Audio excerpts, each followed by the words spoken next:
The Canyon of Whispers was a place of beautiful noise. High above, the wind whistled a gentle tune as it danced between the great rust-red stone towers. A cheerful little stream giggled and gurgled as it tumbled over smooth, polished rocks far below. And most magical of all, every sound that was made there would bounce and play, returning as a friendly, answering call. A happy shout from a passing bird would become a joyful chorus. A rustle of leaves would turn into a soft, shuffling symphony. The canyon was a happy place, full of life and sound. But deep within the oldest, tallest part of the canyon wall, in a small, cozy crevice that caught the morning sun, lived a very special little echo. She was not like the other quick sounds that bounced and vanished. She was a real echo with a shimmering, almost see-through form, like a ripple in the air. For as long as anyone could remember, she had lived there, repeating the world's wonderful noises and keeping the canyon's song alive. Lately, however, the little echo had begun to feel very small indeed. She noticed that her own voice, the voice that was truly hers, was not as strong as the sounds she repeated. When she tried to speak for herself, her words came out as a soft, wobbly whisper. They didn't bounce and play like the laugh of the stream or the call of the wind. They just faded away, lost in the vastness of the canyon. She started to believe her own voice didn't matter very much at all. So she stayed quiet, saving her energy only for repeating, growing quieter and smaller with each passing day. And then the silence came. It began not as a sound, but as a feeling, a deep, cold stillness that started in the very heart of the canyon. The cheerful gurgle of the stream didn't just stop, it was swallowed up. The wind's gentle whistle was smothered. The colorful birds that flew overhead opened their beaks to sing, but no song came out. It was as if a thick, heavy blanket had settled over everything, soaking up all the noise. The little echo trembled in her crevice. The world had become terrifyingly quiet. She waited for a sound to repeat, any sound at all, but there was nothing. Only this deep, aching silence.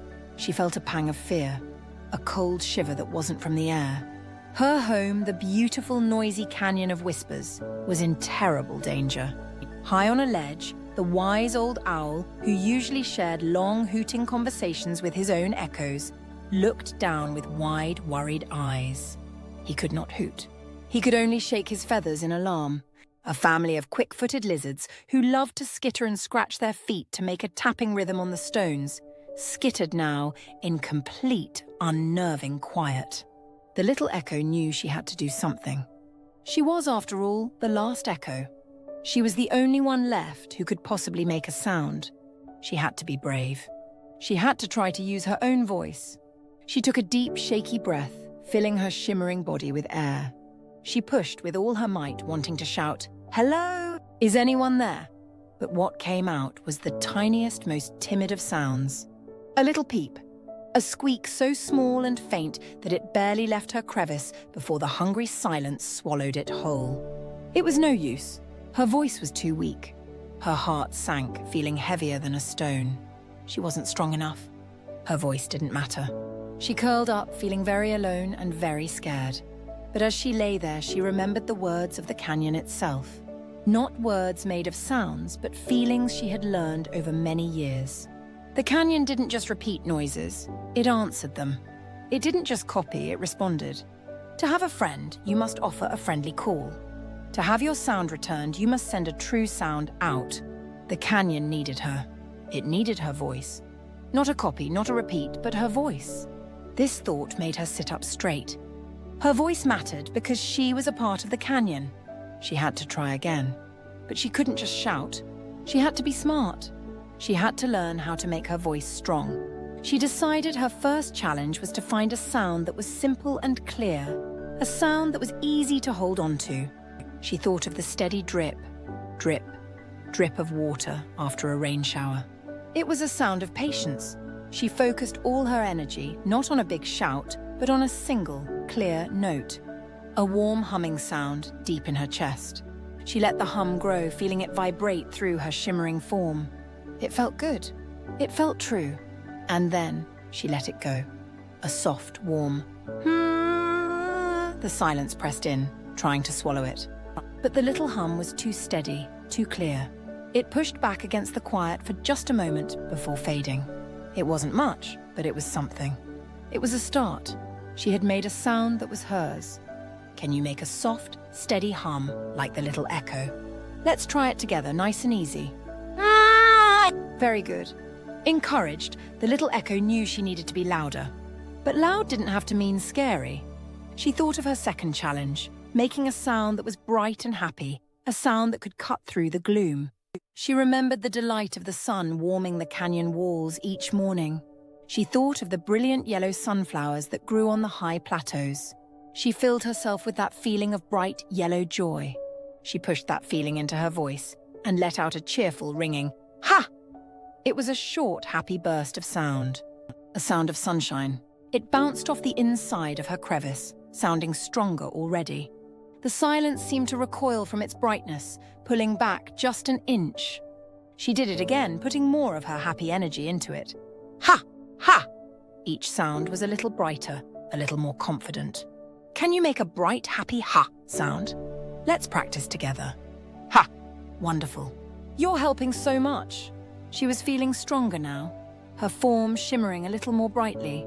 But she knew a few little sounds wouldn't be enough to save the whole canyon. She needed to make a sound so full of love and care that it could reach every dark, silent corner. This was her third and biggest challenge. She thought of the cozy feeling of her crevice. She thought of the giggles of the stream that she missed so much. She thought of her friends, the owl and the lizards, and how much she wanted to hear them again.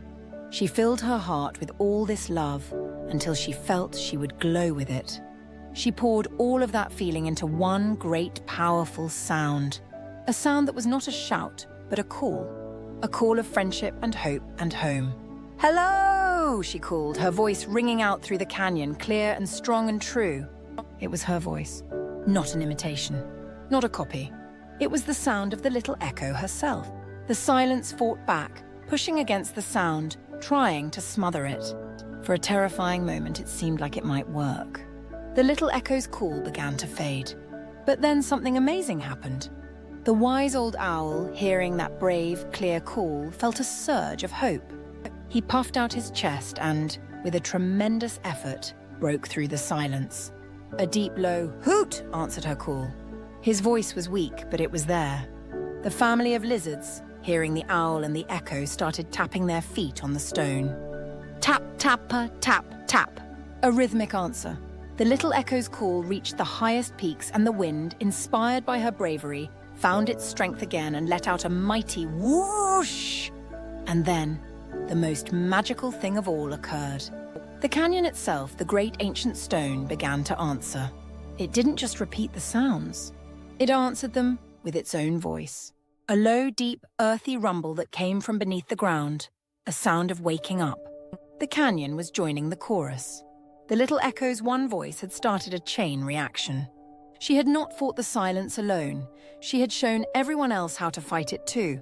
She had reminded them of their own voices. The heavy blanket of silence shattered into a million pieces, unable to withstand the symphony of sound. The stream gurgled back to life, louder and happier than ever. The birds sang their most beautiful songs. The wind whistled a triumphant tune. The Canyon of Whispers was filled with more than just echoes. It was filled with the original, beautiful, confident voices of all its creatures. The little echo listened to the beautiful noise she had helped create. Her voice had mattered. Her small, brave sound had been the key that unlocked all the others. She wasn't just an echo anymore. She was a voice, an important part of the canyon's song. From that day on, the Canyon of Whispers was even more beautiful. It was still a place of wonderful echoes, but it was also a place where every creature, great and small, knew that their own voice was important and deserved to be heard. The little echo, now glowing with confidence and joy, would often lead the canyon in song, her own true voice ringing out clear and strong, a reminder to everyone that even the smallest voice can make the biggest sound. And what shall we learn about in our next adventure? Will we learn about being a good friend? Or maybe about being brave when we try new things? Join us next time to find out. Moral: your voice matters, and having the courage to use it can inspire others, and make a profound difference.